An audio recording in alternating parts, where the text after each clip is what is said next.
Check in, check out. We are now going to discuss what an intervention is. It is really important to understand the different aspects of an intervention so we can confirm that we have all the pieces needed when putting an intervention in place, such as check in, check out.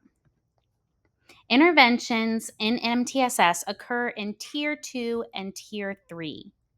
That will be the orange and the red in this particular diagram, showing the different levels of MTSS support. Tier 1 can have academic adjustments or behavioral adjustments because we are all experts in our students and in our fields, and we can make instructional changes as needed for our students to support them. This may look like scaffolding or classroom level interventions. This may look like differentiation or small groups.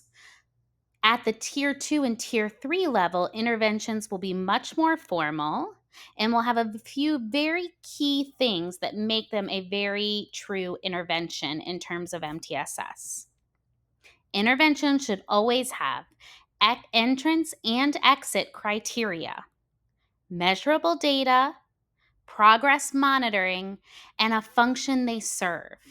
This is super important. When we work with teams and they say, oh, we're using X intervention in our school, we will start by asking, tell me what your entrance and exit criteria are, or tell me about your data collection, or tell me how often you progress monitor students, or tell me the function that these interventions serve.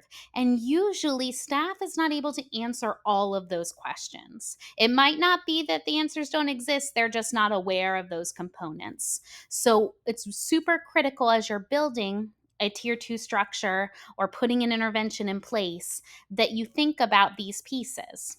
The reason why is that we want the goal of Tier 2 interventions like check in, check out to get the students what they need at the time they need it, and then move them out and fade that support as quickly as possible in a meaningful, purposeful way so that more students have access to the intervention. Remember, we can only intervene with 20% of students. So if we have students sitting in intervention longer than they need, or sitting in an intervention that is not effective for them, maybe because it doesn't match the function of their behavior or their specific skill need, that intervention is not really being used to its best ability. So keep in mind that you should be able to answer these questions about the interventions you put in place, including check in, check out.